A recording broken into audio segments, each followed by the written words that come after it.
은혜가 오늘도 우리 가운데 가득하시기를 간절히 축복합니다. 이제 어디에 있든지 무엇을 하든지 우리가 어디로 가든지 하나님 앞에 나아가야 됩니다.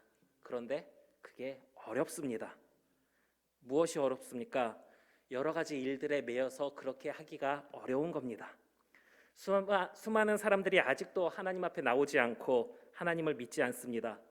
하나님께서 도와주실 것인데 왜 사람들이 하나님 앞에 나오지 않습니까?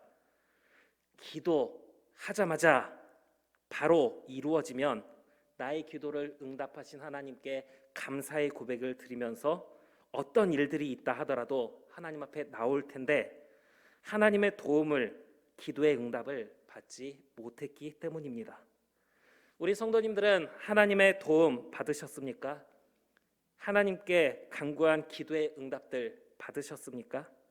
하나님의 은혜를 받았다면 어떠한 상황에서도 하나님 앞에 나오는 일이 최우선이 되어야 하는데 시험 기간이라서 예배에 빠지는 것이 일상이 되어 있고 도리어 부모가 시험 기간엔 예배보다 공부에 더 집중하라고 이야기하고 있는 시대가 되었습니다.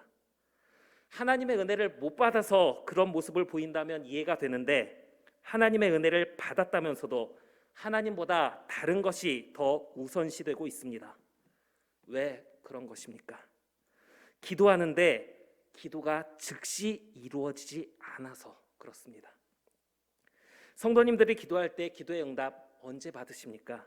기도하면 기도하는 즉시 응답을 받으십니까? 아니면 기도하고 한 달 정도 지나서 그 기도의 응답을 받으십니까?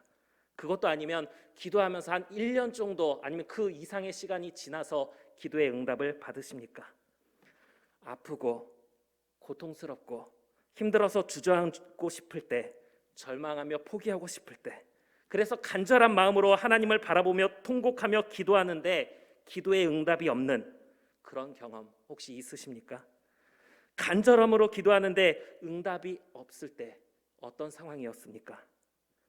지금 바로 응답이 없어서 전적으로 하나님 앞에 나아가지 못하는 사람들이 있습니다. 과거에 하나님의 은혜를 받았다고 하더라도 지금 내 앞에 있는 이 문제에 있어서 이 문제가 언제 어떻게 해결될지 모르다 보니까 하나님의 응답보다 다른 길, 다른 방법을 붙잡는 것입니다. 그렇게 다른 길, 다른 방법 붙잡다가 더 힘들어질 때 다시 일어설 힘마저 잃어버리게 되면 너무 힘들다고 스스로 모든 것을 놓아버리는 경우도 있습니다. 그러면서 아무도 나에게 힘이 되어주지 못한다 이야기하는 것이죠. 엘리야는 선지자입니다. 하나님을 믿으며 하나님의 말씀 따라 사는 사람이었습니다. 하나님의 택함받은 사람으로 많은 능력도 행했습니다. 흉년에 사르밧 과부의 음식이 바닥나지 않게 했고 죽었던 과부의 아들을 다시 살아나게 했습니다. 하늘에서 불이 내려 재물을 불사르게 하며 거짓 우상과 거짓 선지자들을 물리쳤습니다. 그런데 거짓 선지자들을 죽인 일로 인해서 왕비 이세벨에게 죽임의 위협을 당하게 됩니다. 왕비가 섬기던 신을 우상이라고 말하며 그 우상을 섬기는 거짓 선지자들을 다 없애버렸기 때문에 화가 난 왕비가 엘리야를 죽이려고 합니다. 그걸 피하려고 하지만 피할 수가 없습니다. 만약 누군가가 우리를 향해서 내가 널 죽일 거야 라고 말한다면 그 사람만 피한다면 그 위험에서 벗어날 수 있는데 왕비가 군사들을 동원해서 죽이려고 한다면 어디로 도망갈 수 있겠습니까? 아마 곳곳에 숨어도 온 군사들을 동원해서 찾다 보면 결국 발각될 것입니다. 열왕기상 19장 3절 말씀을 보면 그가 이 형편을 보고 일어나 자기의 생명을 위해 도망하여 유다에 속한 브엘세바에 이르러 자기의 사환을 그곳에 머물게 하고, 엘리야는 어디로도 피할 수 없는 상황에서 포기하지 않았습니다. 그 위험을 벗어나기 위해 힘을 다했습니다. 유다에 속한 브엘세바에 갔다. 이것은 아주 쉬운 예시로 북한의 평양에서 북한의 지도자의 위협을 받아가지고 도망을 치는데 북한 전역 어디로 도망친다 하더라도 피할 수 없다는 것이죠. 그래서 나만 서울로 도망쳤다 이렇게 생각하시면 됩니다. 북이스라엘에서 위협을 받다 보니까 그 전역 어디로 피해도 안전할 수 없으니까 남유다에 속한 브엘세바에 피한 것입니다. 피할 수 없는 생명의 위협 앞에서 그냥 가만히 주저앉아 있던 것이 아니라 그 위협을 피하기 위해 남유다의 땅까지 갔던 엘리야처럼 오늘 우리 앞에 있는 어려운 문제들 앞에서 이 문제 방법이 없다, 답이 없다 하고 손을 놓지 마시고 그 문제를 해결하기 위해 힘을 다할 수 있는 저와 우리 성도님들 되시기를 바랍니다. 그런데 문제가 있습니다. 이 땅 어디에도 피해도 피할 곳이 없으니까 남유다까지 피했는데 마침 피한 그 남유다의 왕이 누구였느냐? 여호사밧이라는 왕이었습니다. 이 여호사밧 왕은 솔로몬의 고손자로서 자기의 고조할아버지 솔로몬이 하나님께 기도드렸고 하나님이 솔로몬의 기도에 응답하겠다고 하신 그 약속의 말씀을 붙잡고 하나님 이렇게 해주기로 약속하셨잖아요. 그 약속을 붙잡고 기도하던 왕이 바로 여호사밧 왕입니다. 이 여호사밧 왕이 하나님 앞에서 하나님의 진노를 사게 된 한 사건이 있었는데 그게 무엇이었느냐? 북이스라엘의 아합의 가문과 혼인을 하여서 인척 관계를 맺었던 겁니다. 아합과 이세벨과 인척 관계이기 때문에 엘리야 선지자는 남유다로 피했지만 인척 관계인 여호사밧 왕에게 그 땅에 엘리야라는 사람이 도망갔는데 그 땅에서 잡아서 일로 좀 보내주십시오 한다면 아마 엘리야는 남유다에서도 어느 곳에서든지 안전할 수가 없을 것입니다. 엘리야는 생명의 위협을 피해 남유다까지 갔지만 그곳에서도 생명의 안전을 보장받지 못하게 된 것입니다.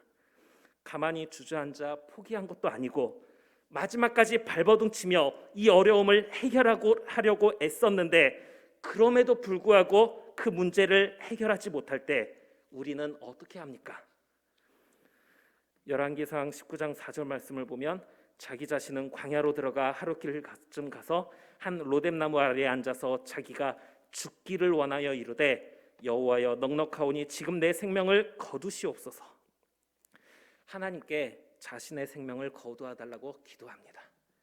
그러니까 위협의 상황, 피할 수 없는 상황에서 포기하지 않고 다른 나라까지 가면서 피하는 노력을 했지만 그럼에도 불구하고 그 문제를 해결할 수 없을 때 자신의 생명을 거두어 달라고 기도한 겁니다. 모세도 감당하기 어려운 상황 앞에서 내게 은혜를 베푸사 즉시 나를 죽여 내가 고난당함을 내가 보지 않게 하옵소서. 아마 죽으면 그래도 이 어려움 끝나겠거니 생각을 해서 죽기를 간구하는 것 같습니다. 지난 주일 유초등부 아이들에게 질문을 했습니다. 죽으면 모든 아픔이 다 끝날 거라고 생각해서 힘든 일이 생기면 죽어야겠다 하는 생각을 품는 사람들이 있는데 우리 어린이부 친구들 중에는 그런 친구들이 있습니까? 하고 물어봤어요. 또 몇 명 대답 안 하는 친구들 짚어서 물어봤는데 다행히 아직 우리 교회 아이들 안에는 힘든 일을 겪는다 하더라도 내가 그것 때문에 너무 힘드니까 나 죽어버려야지 이런 마음을 품은 아이들은 없었습니다. 그러면 우리들은 어떻습니까? 삶의 많은 일들을 겪으면서 죽으면 이 아픔이 끝나는 걸까? 죽어야겠다 이런 마음 품으신 적이 있으십니까? 어려운 상황 앞에서 낙심하게 되는 것 믿음 없는 사람들만의 모습이 아닙니다. 엘리야처럼 하나님을 믿는 사람들도 눈앞에 있는 어려움 때문에 그런 마음을 품게 되는 겁니다. 중요한 것은 그리스도인이 그런 마음 품느냐 안 품느냐 이게 아니라 그 상황에서 어떻게 하느냐입니다. 엘리야는 비록 자신의 생명을 거두어 달라고 기도하였지만 자신 스스로 자기 목숨을 해하지는 않았습니다. 우리는 힘들어서 죽는 것이 낫겠다는 생각을 품을 수는 있지만 스스로 생명을 해하는 행동은 하지 말아야 합니다. 힘들고 어렵더라도 하나님께서 주신 생명 꼭 붙잡아야 합니다. 엘리야가 정말 죽는 게 낫다고 생각했다면 아마 스스로 목숨을 해했을지도 모를 겁니다. 그러나 이 엘리야의 고백, 내 생명 좀 거두어 주십시오 하는 이 탄식은 그만큼 힘드니까 하나님 내가 지금 이만큼 힘드니까 하나님께서 도와주십시오 하는 이런 마음으로 볼 수 있습니다. 자신의 생명을 거두어 달라며 그런 표현을 해가면서 간절히 기도할 때 하나님께서 응답을 하십니다. 로뎀 나무 아래에 누워 자더니 천사가 그를 어루만지며 그에게 이르되 일어나서 먹으라. 절망할 수밖에 없는 상황에서도 포기하지 않고 하나님께 부르짖던 엘리야에게 응답하시는데 엘리야에게 떡과 물을 먹게 하십니다. 오늘 여러 삶의 문제로 인해 하나님께 탄식하며 간구하는 우리에게도 우리에게 힘을 주시는 하나님의 은혜가 있기를 간절히 바랍니다. 피해도 피할 수 없는 생명의 위협 앞에서 간절히 부르짖는 엘리야에게 하나님께서 응답하시는데 어떤 응답이었느냐? 열왕기상 19장 6절에서 7절 말씀을 보면 본즉 머리맡에 숯불에 구운 떡과 한 병 물이 있더라. 이에 먹고 마시고 다시 누웠더니 여호와의 천사가 또다시 와서 어루만지며 이르되 일어나 먹으라. 내가 갈 길을 다 가지 못할까 하노라. 떡과 물을 먹고 마시게 하셨고 또 먹고 마시게 하셨습니다. 어떻게 될 수 있도록 내가 갈 길을 다 가지 못할까 하노라. 하나님께서 계신 곳으로 나아가게 하시는데 그곳까지 가는데 지치지 않도록 떡과 물을 주신 것입니다. 간절히 부르실 때 하나님의 응답이 어떻게 나타난 것입니까? 하나님의 앞에 나아올 수 있도록 힘을 주신 겁니다. 생명의 위협, 남유다로 도망친다고 피할 수 있는 게 아니었습니다. 이 북이스라엘에서는 피할 수 없으니까 저 남유다 땅에 가면 피할 수 있겠지. 남유다 땅에서도 피할 수가 없었습니다. 우리의 피난처는 오직 하나님이십니다. 내 앞에 있는 문제를 가지고 어디로 가도록 하나님 앞으로 나아오도록 인도하신다는 겁니다. 엘리야는 그 음식물 떡과 물을 의지해서 40주 40야를 가서 하나님의 산 호렙에 이르게 됩니다. 우리가 힘들 때면 하나님은 우리를 어디로 보내십니까? 우리가 간절히 기도하면 하나님께서 우리에게 어떻게 응답하십니까? 응답이라고 해서 오늘 어려운 가운데 있는 우리들을 보시며 우리 앞에 놓인 문제가 말끔히 사라지게 만들어 주시는 것만이 응답이 아니라 하나님 앞으로 나아갈 수 있도록 인도하신다는 것을 생각할 수 있는 저와 우리 성도님들 되기를 바랍니다. 하나님께서 응답하시니까 이 모든 문제 사라지겠지가 아니라 하나님께서 응답하시는데 어떻게 지금 이 문제를 가지고 하나님 앞에 나아갈 수 있도록 엘리야가 하나님 앞에 나아갑니다. 오늘 우리들도 지금 여러 가지 모양으로 삶을 살고 예배드리면서 하나님 앞에 나아가고 있습니다. 여기서 처음에 드렸던 질문 다시 한번 드립니다.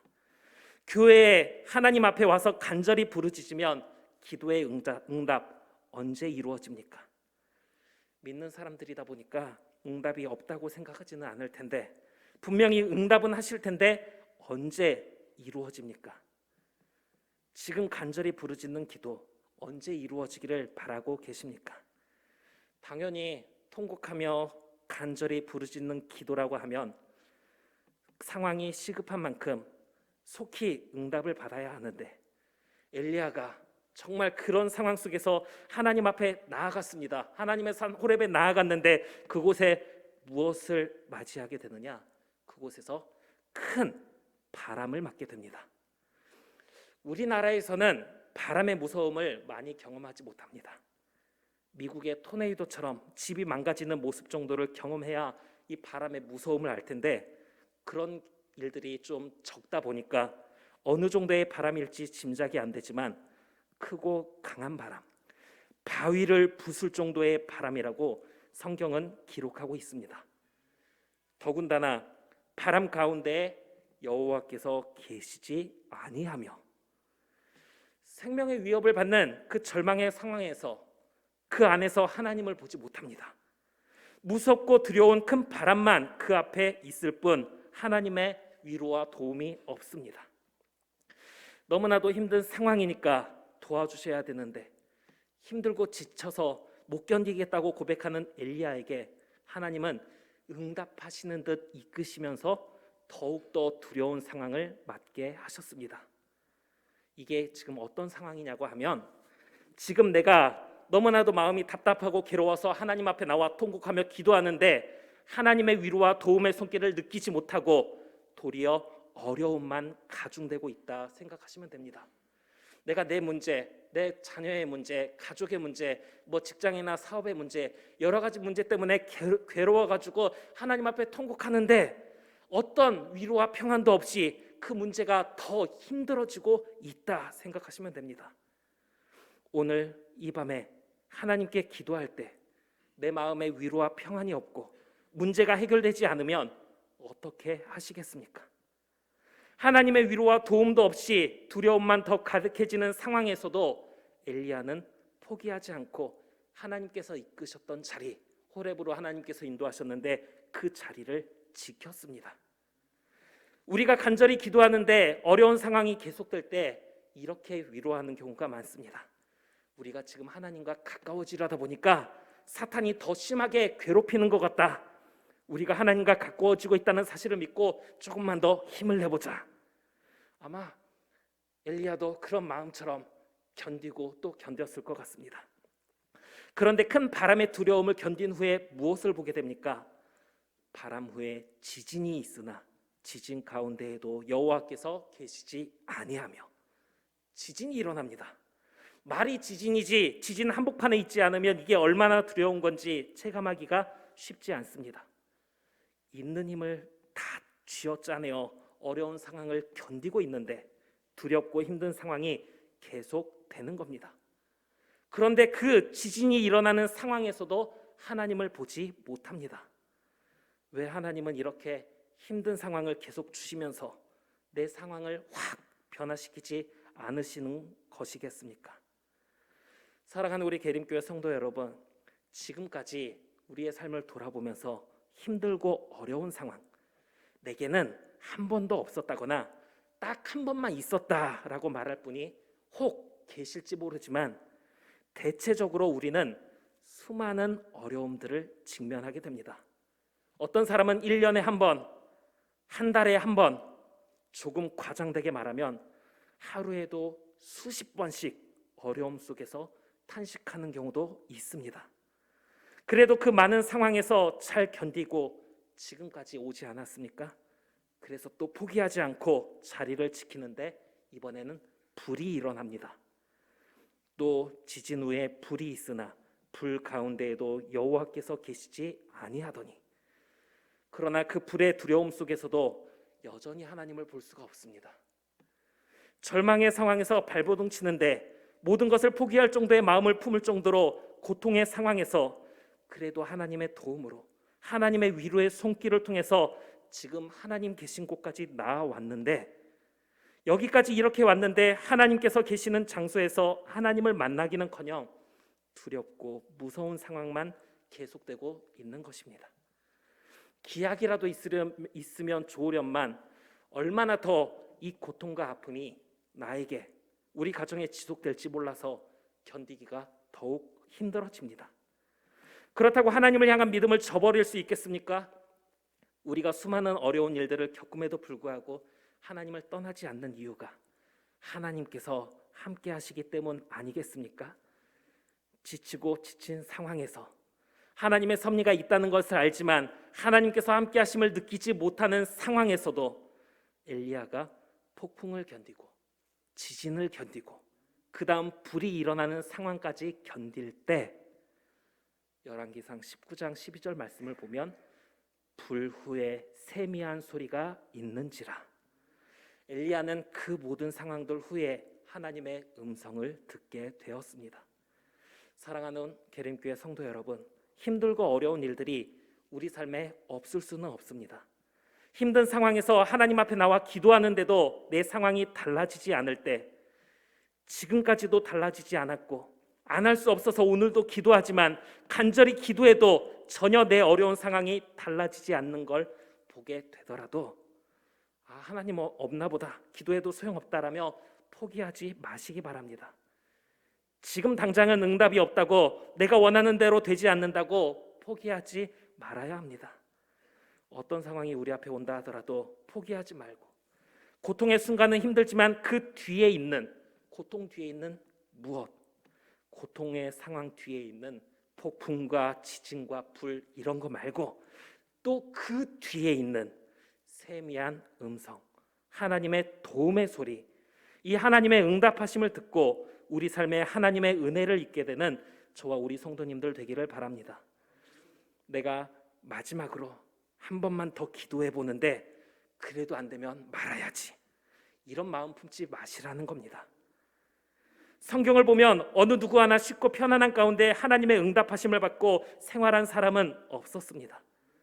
아들을 바치라는 말씀을 들은 아브라함, 재산과 자녀를 잃고 병까지 얻은 욥, 호화로운 궁중 생활을 버리고 40년간 광야에서 생활한 모세, 죽음의 위협 속에서 삶을 포기하려고 하지만 이제 하나님의 은혜를 받나 싶은 그때마저도 폭풍과 지진과 불의 두려움이 더하게 되었던 엘리야, 이제 여기에 우리의 삶이 이 신앙의 이어짐이 되기를 바랍니다. 힘들고 어려운 상황이었지만 그 상황 속에서도 포기하지 않고 하나님의 은혜를 입은 사람들, 오늘 저와 우리 성도님들 될 수 있기를 바랍니다. 세상에서는 소수의 성공 신화만을 내세웁니다. 그 사람이 성공하기까지 그 뒤에 있는 실패한 수많은 사람들의 이야기가 가려집니다.